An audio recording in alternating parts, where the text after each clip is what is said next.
Hi friends, welcome my students. Welcome on my YouTube channels. Learn English speaking easy and in funny manners. दोस्तों, मैं आपको पिछले कई दिनों से इंग्लिश कैसे आसानी से बोली जाती है ये सिखाते आया हूँ। मैंने आपको एक एक करके पूरे 12 डेज बताए हैं। आपने अभी तक मेरा चैनल सब्सक्राइब नहीं किया होगा तो प्लीज़ आप मेरे चैनल को सब्सक्राइब कर दीजिए और उसके बाजू में जो बेल का बटन है उसे दबा दीजिए, जिस कारण आपको नोटिफिकेशन आते रहेंगे मेरे जो नए वीडियोस आएंगे उसके, और आप कोई भी वीडियो मिस नहीं करोगे। और ये लॉकडाउन पीरियड में आप घर बैठे बैठे आराम से इंग्लिश बोलना सीख सकते हो। मैंने अभी तक जितने भी वीडियोज़ बनाए हैं वो सब टेंसेस के ऊपर है, और tense is the heart of the English. दिल, अगर दिल अच्छा तो इंसान अच्छा, दिल धड़कता है तो इंसान जिंदा है, और दिल अच्छा तो उसके भावनाएं, उसकी सोच और उसकी आदतें भी अच्छी होती हैं। तो देखो दोस्तों, हार्ट ऑफ द इंग्लिश मतलब इंग्लिश ही हमारा दिल है। अगर आपको इंग्लिश आती है तो आप ये सभी बातें अपनाओगे, आपका दिल बहुत अच्छा होगा, आप किसी से झगड़ा नहीं करेंगे, गाली गलौज नहीं करेंगे, प्यार से बात करेंगे। देखिए ना, आजकल हमारा मूड कहीं भी अच्छा होता है, हम किसी को मुबारकबाद देते हैं, किसी को माफ़ी मांगते, तो हम वहाँ पर कौन से वर्ड यूज़ करते हैं? इंग्लिश, है ना दोस्तों। देखो जैसे कि sorry, excuse me, please, thank you very much, so wow, great, awesome, really beautiful, nice यार, happy birthday, happy new year, wish you all the best। ये देखिए सब इंग्लिश ही वर्ड है, और कहाँ यूज़ हो रहे हैं? अच्छे बर्ताव के लिए, अच्छे लोगों के लिए। तो दोस्तों, मैं आशा करता हूँ कि आप समझोगे कि ये हार्ट आप समझोगे। मैंने जितने डेज बढ़ाए 12 के 12, वो आपको एक शॉर्ट में समरी बताता हूँ। समरी बहुत जरूरी है। समरी मतलब एक सारांश जो यहाँ दिमाग में रहना चाहिए 12 के 12 डेज। जैसे देखो, कोई अच्छे से बांसुरी बजाता है या गिटार बजाता है तो वो तो सिर्फ सा रे ग म प ध नि सा ये सीखा होता है। तो उसको म्यूजिक में कन्वर्ट कब होता है दोस्तों? जब वो सुरों का मेल करता है। सा के बाद रे, रे के बाद ग, ग के बाद म, ये तो हमें पता है। But when it will use in harmony, that will be convert into the music. That music will touch our heart and we will feel awesome, और वी फील रोमांटिक, और we will be happy. That's why we will have to use the such kind of the all tenses in a rhythm. तो दोस्तों, जैसा वो संगीत में सुरों का मिलाप होकर संगीत बनता है, वैसे ही हमको यहाँ पे टेंस मिला के इंग्लिश बोलना है। इसलिए 12 के 12 टेंस समझना जरूरी है। ओके दोस्तों, तो देखिए मैं 12 टेंस की समरी चार्ट आपको बताता हूँ। आप घर पर ऐसा चार्ट प्रैक्टिस कर सकते हो। 12 टेंसेस में कैसा बोला जाता है। पहली बात तो, हर एक टेंस का स्ट्रक्चर में 1 नंबर पर सब्जेक्ट रहता है, 2 नंबर पर HV, 3 नंबर पर MV होता है, ऑब्जेक्ट और ETC। आपको ये सब्जेक्ट HV क्या है तो आप मेरी प्लेलिस्ट में जाके फर्स्ट जो वीडियो मैंने अपलोड किया है उसमें आप देखिए, मैंने सब्जेक्ट HV MV की पूरा इंट्रोडक्शन दिया है। काम करने वाला सब्जेक्ट होता है और हेल्पिंग वर्ब होता है टेंस के हिसाब से। MV फॉर्म होते हैं, MV1, MV2, MV3, MV ING forms. Okay, ये देखिए 12 टेंस है, 1 2 3 4, और ये मेन टेंस है 1 2 3, 3 गुना में 4, 3 into 4 is equal to 12। 12 types of the tenses we will summarize here। देखिए, सिंपल प्रेजेंट 1 नंबर पर सब्जेक्ट MV1, ऑब्जेक्ट ETC। उसके लिए मैंने यहाँ एग्जाम्पल भी लिखा है। गाय घास खाती है, ये सिंपल प्रेजेंट है दोस्तों। गाय घास खाती है, सिंपल प्रेजेंट। तो उसका आंसर बताता हूँ इसी टेंस के हिसाब से। सब्जेक्ट 1 नंबर पर काऊ, 2 नंबर पर आएगा MV1, खाना, खाने को बोलते ईट। और मैंने ये भी बताया सब्जेक्ट 1 रहा तो S लगता है MV को आखिरी में, और ये सब्जेक्ट 1 से ज़्यादा रहा तो नहीं लगता है, यहाँ पर S लगेगा, काऊ ईट्स, और ऑब्जेक्ट आएगा घास, ग्रास, काऊ ईट्स ग्रास। ये फर्स्ट टेंस यहाँ लिखा मैंने। अभी सिंपल पास्ट में जाएंगे हम लोग। सिंपल पास्ट, तो सिंपल पास्ट में दोस्तों MV2 आता है, MV1 के बदले MV2 आता है। तो यहाँ पर क्या आएगा? गाय ने घास खाया या गाय ने घास खा लिया, काम खत्म करना है। फिर काऊ एट, ईट का होगा ate, cow ate grass. Simple future HV आएगा, शाल या विल। शाल आई वी के लिए लेते, और विल एक शाल आए, और वी को छोड़ के कोई भी सब्जेक्ट आ तो विल लेते हैं। MV1 ही आएगा, शाल विल MV1। फिर यहाँ पे आएगा गाय घास खाएगी, फ्यूचर टेंस, गाय घास खाएगी, काऊ विल ईट ग्रास। ये हो गए simple tenses. Continue subject am is are M V I N G, यहाँ पर subject am is are M V आएगी तो इसको कंटिन्यू मतलब यहाँ रहा रही लगेगा। गाय घास खा रही है, cow is eating grass, cow is eating grass मतलब खा रही है।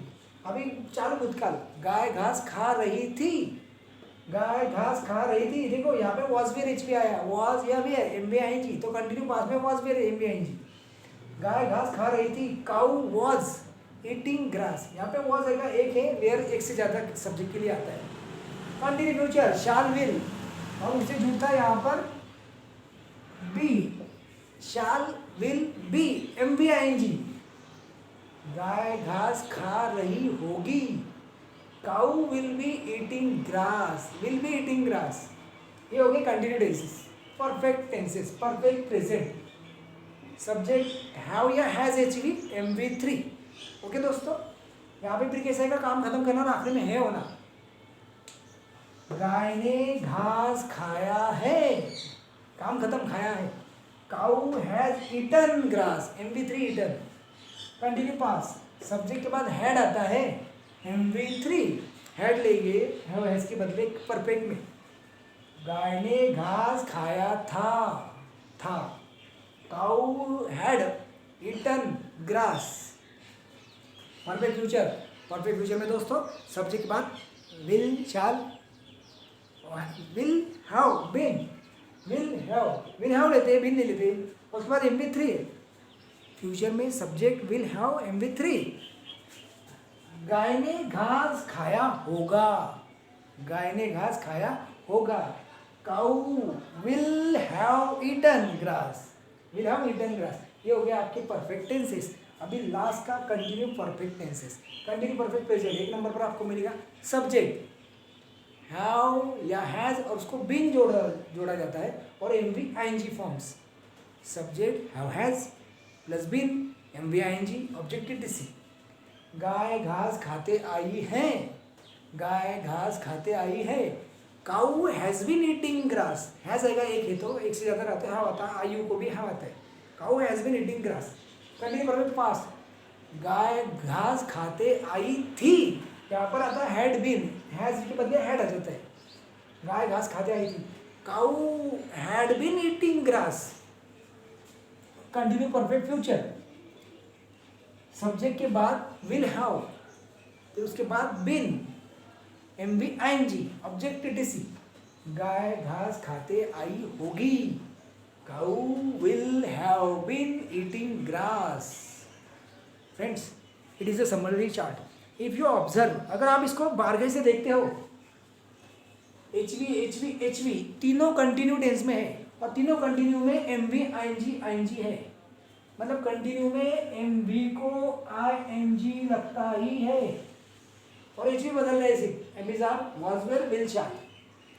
फिर परफेक्ट में आप देखिए एम वी थ्री ही है, एम वी थ्री ही है, एम वी थ्री ही है। मतलब यहाँ पर परफेक्ट में एम वी थ्री ही आता है। एच वी बदला है सिर्फ, have has had will have. और कंटिन्यू परफेक्ट में भी आप देखिए बीन बीन है, M V I N G है, M V I N G है। मतलब यहाँ पर M V I N G है आपके लिए। तो दोस्तों ये समरी चार्ट है, आपको इसमें समझ जाएगा। परफेक्ट में एम वी थ्री आता है, कंटिन्यू में M V I N G आता है, कंटिन्यू परफेक्ट में M V I N G आता है। ओके दोस्तों, तो ये ध्यान रखना, ये समरी चार्ट है बहुत इंपॉर्टेंट रहेगा। अभी हमने सारे गमा पधनिसा जैसे एक के बाद एक सीखे हैं, simple present, simple past, simple future, continue present, continue past, ऐसा कंटिन्यू परफेक्ट फ्यूचर टेंस तक हम 12 पर पढ़े। अभी हम इसको इस्तेमाल करना है यहाँ से वहाँ, यहाँ से वहाँ। तो आपको इसकी प्रैक्टिस करना पड़ेगा दोस्तों। जैसे मैंने एक गाय का एग्जाम्पल दिया, वैसा आप अपना घर पर होमवर्क के लिए मैं आपको एग्जाम्पल दे रहा हूँ, उसको 12 डेज में कन्वर्ट करना। ऐसे ही आंसर स्ट्रक्चर ये ध्यान में रखना। देखिए मैं आपको एक एग्जाम्पल देता हूँ। मैं मेरे बेटी से प्यार करता हूँ, मैं मेरे बेटी से प्यार करता हूँ, सिंपल प्रेजेंट टेंस से करता हूँ, सिंपल प्रेजेंट।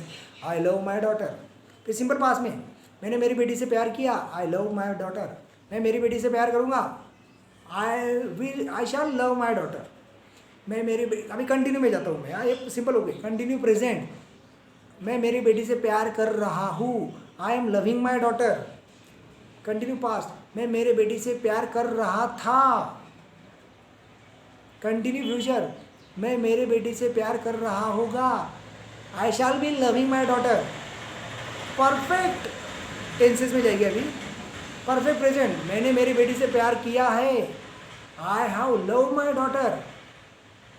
परफेक्ट पास्ट, मैंने मेरी बेटी से प्यार किया था, I had love my daughter. Perfect future, मैंने मेरी बेटी से प्यार किया होगा, I shall love my daughter. ये okay perfect. Continue perfect present tense, continue perfect, मैं मेरी बेटी से प्यार करते आया हूँ, I have been loving my daughter. Continue perfect past, मैं मेरी बेटी से प्यार करते आया था, I had been loving my daughter. Continue perfect future tense, मैं मेरी बेटी से प्यार करते आया होगा, I shall have been loving my daughter. Okay दोस्तों, तो आपको समझ गया कैसे 12 डेज में यूज़ करना है। आप आपके एग्जाम्पल घर पे कर सकते हैं। मैं आपको होमवर्क के लिए आपको 3 एग्जाम्पल देता हूँ, आप ये 12 टेंसेज में कर दीजिए, आ जाएगा। ओके, पहला एग्जाम्पल, नानी करेले की सब्जी खाती हैं। ये सिंपल प्रेजेंट में है, नानी करेले की सब्जी खाती है। सेकंड एग्जाम्पल्स, मैं आरओ का पानी पीता हूँ, मैं आरओ का पानी पीता हूँ। और थर्ड एग्जाम्पल, ईमानदारी दिल से आती है। ये तीनों सिंपल टेंस के एग्जाम्पल बोले मैंने आपको, ईमानदारी दिल से आती है। तो दोस्तों आई होप दैट आपको ये समझ गया होगा और आप निश्चित ही घर पे इसका इस्तेमाल कीजिए। और आपको कोई प्रॉब्लम है तो आप कमेंट बॉक्स में लिख सकते हैं। ओके दोस्तों, so please take care of your self, bye. मिलते अगली बार नए इंग्लिश के पॉइंट के साथ, टॉपिक के साथ। तो प्लीज़ आप ध्यान रखिए, be happy and be stay at your home. Thank you very much.